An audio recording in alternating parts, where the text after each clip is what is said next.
Hey everybody, Jake here at TrendSpider to go over the weekend update into the last week of October, and what a crazy week it was. Starting with the broad markets and going into some individual names, we'll look at SPY on the daily and the weekly side of things, and you can see here something on the daily that's really interesting is pretty much over the last week and a half, you've seen the price essentially stair step off of these volume shelves, and what I'm doing is I'm just anchoring the volume by price from the previous all-time highs, because we did hit a new all-time high on Friday, and you can see how well the price just kind of launches off of these shelves. Now we also have another shelf forming here, and you can see that we actually closed above this shelf here on Friday, and this could be another base for the price to continue higher going into the week ahead.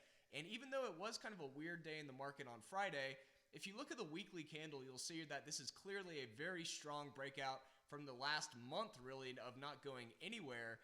And so on top of that, we have quite a bit of blue sky above until we get to the next resistance zone, which is this area highlighted in red. So all in all, a very strong market still, and it is expected to have a little bit of a pullback, if you want to call it that, on Friday after such a big move up the last 4 days of the week before that. So SPY looking very strong. The Qs also looking very strong. And one thing that's really interesting here is notice that the Qs could not get through this break-even supply zone. So this is also a volume shelf. So if we move this to the swing high, which is the previous all-time high, you'll see here that we really had trouble getting through this break-even supply zone. These were shares that were holding at a loss as we drew down all the way to the 350s. And then as we got back to break-even, these shares started to take some off the table, and that's why this is initially a break-even supply zone. And you really don't have a lot of volume below. So if we start to break down next week, which, anything's possible at this point, it's the market, this could move pretty quick back down to the next shelf below, which is also right in line with that all-time high anchored VWAP, right around 368 to 369. Now, on the weekly side of things, you'll see here that we have a pretty strong candle on the weekly chart, but we do have this wick here. And anytime you have a wick like this, you want to immediately turn on the raindrop and see, what was going on within this wick. Was there volume within this wick? Was there supply being absorbed by buyers at the top of the range for the week? And if we turn on the raindrop, you'll see that we have a pretty strong balloon raindrop here, and that's essentially just a description for anytime you have a lot of volume at the top of the range here, and you'll see that we have barely any volume at the bottom of the range. So you can see a lot of that volume aggregating at the top of the range, kind of giving it that balloon look. And so all in all, a lot of volume here showing pretty aggressive buyers during the week, and a lot of supply being absorbed up here near the high of the week throughout the previous week. So going into IWM, the small caps are actually looking decent as well. So if you guys remember, we had this symmetrical triangle here, and we did finally kind of break out of it and had trouble getting through it, but we technically closed above this area on Friday. Not the strongest candle, you've got a red candle here, but you still have a close above this resistance. So that is one thing to keep in mind on the IWM side of things. But if you turn on the hollow candles and look at the volume by price from the COVID lows, which we've pretty much been doing for about 10 months now since we haven't moved, you'll see here that we once again had a close above the point of control, and we actually closed above this next volume node as well, and we're starting to get up into this resistance zone above, and so we are starting to get into an interesting spot where we possibly could start to move up more. And if you remember from the previous week's video, going back since 2009, we're going into a very strong time of the year for IWM. This is the strongest month coming up for small caps in November with a 92% win rate. And then December also has a 75% win rate, which is the second highest win rate of the year since 2009. So that simply means that 92% of the time, November closes higher than October, and then 75% of the time, December closes higher than November. So really getting into the technical side of things looking strong, but also the seasonality looking pretty strong as well. So just keep that in mind when we do have some of these weird whipsaw days. The longer term chart is definitely suggesting that this may finally start to break out, and we will be going over the monthly setups next week once the monthly candle closes. Now let's jump into some crypto before we jump into some individual names, starting with Bitcoin. Bitcoin's really having some trouble kind of after breaking through the previous all-time highs, which is not a shocker to get a little bit of a pullback. you can see here that we actually are pulling back right to this previous high here back in early May, and we'll have to see if this area holds on the daily chart. Now, on the weekly chart, you'll see here that we pretty much just tested this exact all-time highs, this area highlighted in orange, and we still have time left in the week. I do these videos on Friday, so this candle could look completely different by Sunday. So just keep that in mind. We really would want a close above all-time highs to really get going, and then you want to use the 1.618 and the 2.618 extensions above, simply due to the fact that we're in price discovery mode now after if we did close above all-time highs. That 1.618 extension is right around 87K. So the first thing, everything that you're looking at on the charts is an if-then statement. If we break above all-time highs, then we want to keep an eye on that 1.618 extension. But until then, the all-time highs is the main level that you're going to want to break on Bitcoin, as well as many other names. So Ethereum, pretty much the same thing here. You'll see that we pretty much have this previous high here. So going back, this is your all-time high, and then this is your previous high here that we saw back in September. And we're kind of testing that area as well.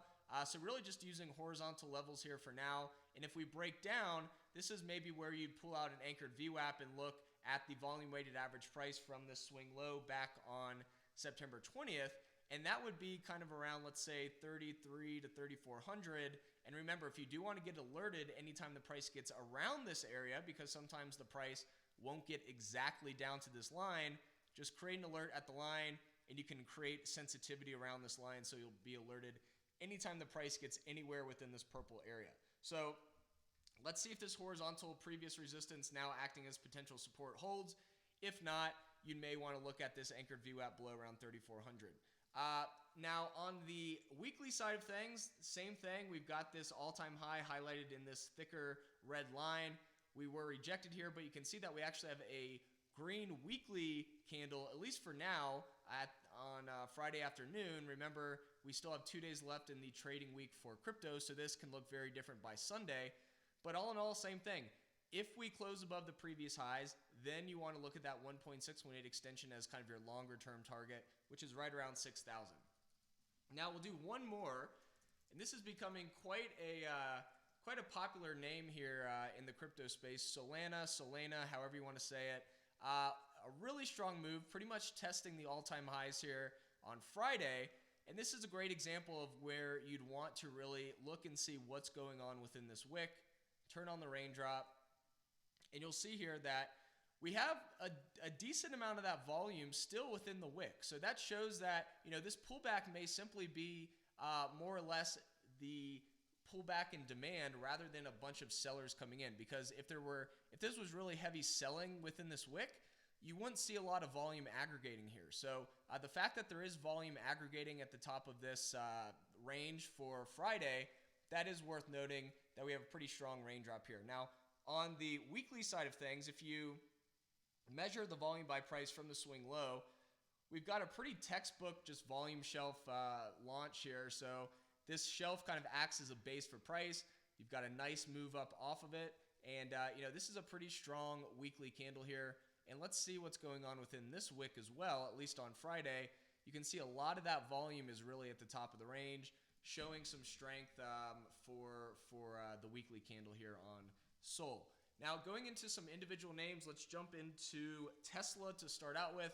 Another one that hit all-time highs and really just has gone pretty much nowhere but up after this ascending triangle breakout. So this ascending triangle breakout is something I drew last week.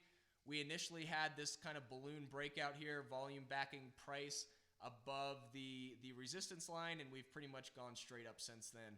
So a really strong move up. If you look at the weekly chart, you'll also see here that we've pretty much got that longer term ascending triangle that broke out a couple weeks ago, and we're pretty much tagging all-time highs right above, about $10 above the previous all-time highs. Now, from a closing perspective, about $20 higher than or maybe $30 higher than the previous high close. So really showing some strength going into the end of October. And if we look at seasonality on Tesla, you'll see here that Tesla actually does have an increasing win rate. And let's do this all the way back since the IPO.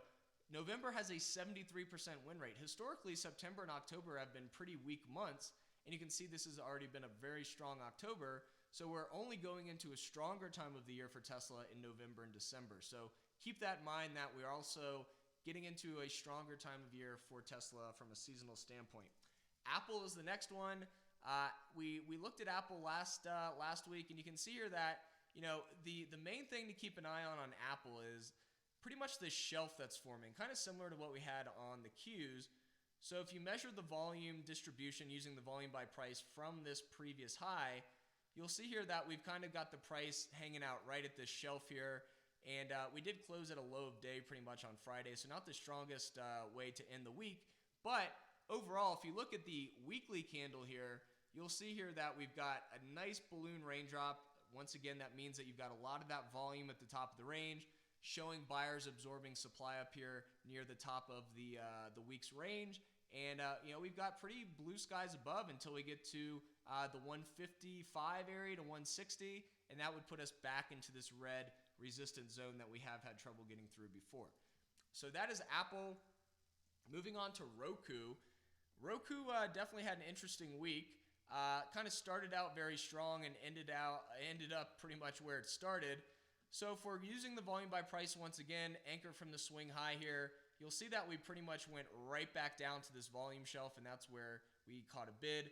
Remember, these shares are shares that initially had a decent profit over the last 3 or 4 days, and then as we got back down to where these shares initially entered, that's where your supply dries up, and that's how you can get a bounce at this volume shelf, which we'll call break-even demand. And anytime you have pretty much volume above the price, we're going to call that break-even supply, and that's simply because we've got these shares holding at a loss, and once they get back to break-even, they take some off the table, and we barely missed that. You can see here, if we zoom in the price a little bit, we missed the break-even supply zone by about $2 or $3 here, and so we did reverse right at that point. So, break-even supply kind of doing exactly what you'd expect it to do earlier in the week. And then this break-even demand zone highlighted in green, doing exactly what you'd expect it to do on Friday. Now, on the weekly side of things, we do have a red raindrop, so that's something to consider. But I'm really more focused on the fact that a lot of that volume was at the top of the range. So you can have these red raindrops and still have a bullish setup with how much volume is aggregating at the top of the range. And same thing if you look at the weekly side of things. We do have quite a bit of volume holding here, creating a base for price, which we just saw on the daily, but you can kind of see it more on the weekly here too. A lot of that volume at the top of the range, and that's what I'm mostly focused here on the weekly raindrop chart for Roku. Now moving on to SQ. This is another name that initially had a really strong week, and it still had a pretty strong week, but we did close, if you look at the weekly candle, we did technically close still within this red resistance zone, but if you look at the raindrop, we did have a decent amount of volume kind of within that wick, and if we do anchor the volume by price from this previous low, you'll see that we did have a nice launch off this volume shelf, and it looks very similar to AMD, which we'll go over here in a second, a couple weeks ago. So this is kind of what AMD looked like a couple weeks ago before it touched its all-time highs or got very close to it. So all in all, volume shelf here looking decent. On the daily chart, we pretty much just hit this previous high, and the market had a little bit of a rough day on Friday, depending on what you're looking at. And so this kind of just followed suit. Now, if we anchor the volume by price from this low, we don't have a ton of data to go off of, but you can see a decent amount of volume here below, right around 248 to 250. That could act as a nice cushion for the price if we did continue down on Monday. So definitely keep an eye on around 247 to around 250, that zone there. If we anchor VWAP from the low, you'll see if we did undercut it, that area below would be around, let's say, 244 or so. Now, AMD is the next one. As I mentioned, this looks similar to what SQ looks like now. And you'll see here if we do turn off the volume by price on the daily chart, the main thing that we're watching was this swing high anchored VWAP with this 4.5% offset. So notice here, because we tested this area and were pretty much rejected before, we wanted to add a little bit of an offset. So if we remove this offset, there's no bands, you'll see that the anchored VWAP did not necessarily get respected great back in late August. So what we want to do is we want to add an offset that is pretty much the height of this candle to kind of show, all right, this is where we need to get through next time if we got through it. So if we add that offset, just go to percentage band. Oh, this was 4, sorry, not 4.5. You'll see here that this was the area that we wanted to get through last week. We blasted through this area on Monday and then continued up. Barely missed the all-time highs here, but really a strong week. And you can see here, this is looking very similar to the SQ chart. We've got the volume shelf here. We've got the all-time highs above. So, SQ could look very similar to this chart going into the week ahead if we get a strong market, which looks possible going into the last week of October. So, all in all, very strong week for AMD. And the last one that we'll go into is ATVI. Not a stock that is talked about a lot, but actually one that has had a relatively decent week here. So we did get a little bit of a breakout of this ascending triangle. Same thing, we've got this wick. We want to see what was going on within the wick on Friday. And you'll see that not a lot of volume. So, there's a little bit, but not as much as you want to see. You'd see kind of a lot of that volume towards the middle, lower part of the candle, which tells us that there wasn't a lot of demand to absorb any supply up here, and the price was essentially having to drop in order to find buyers. So not the strongest candle. We had a green close, but we had a red raindrop. Always a discrepancy you want to keep in mind. And then on the weekly side of things, if we anchor the volume by price from this high, you'll see that we did have quite a decent shelf here. So if we just turn on the hollow candles for a second, you'll see we did close above this shelf. So this is definitely can be highlighted in green because we closed above it. And so the next area you'd want to really clear is around, let's say, $83, which is just this previous high. I think not all-time highs, but this swing high before the reversal down, which is right around 83. So those would be the levels to watch going into the week ahead on ATVI. Hopefully this weekend update was useful and you guys really get an idea of how you can use TrendSpider to not only look at the technical side of things, but the non-technical side of things as well, especially with the seasonality on the platform. If you do enjoy these videos, please like and subscribe. And if you have any questions, you can always reach out to us at TrendSpider on Twitter. Just send us a DM. And we also have hello@trendspider.com, which is our customer success team. And you can check out or ask any questions through that email about the platform. So everybody have a great weekend. Thank you for watching and have a good trading week to end the month of October.